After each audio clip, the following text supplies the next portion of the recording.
Dovolte, než začnu moderovat, vyřídit si jednu zcela soukromou věc. Děkuji.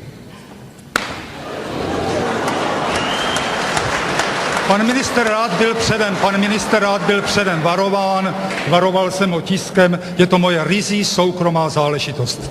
Zaslouží si to.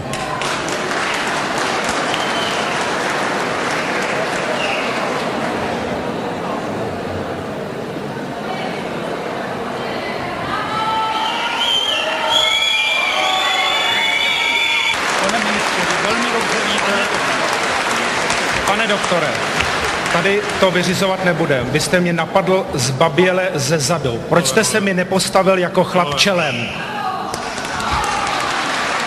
Vy jste zbabělec.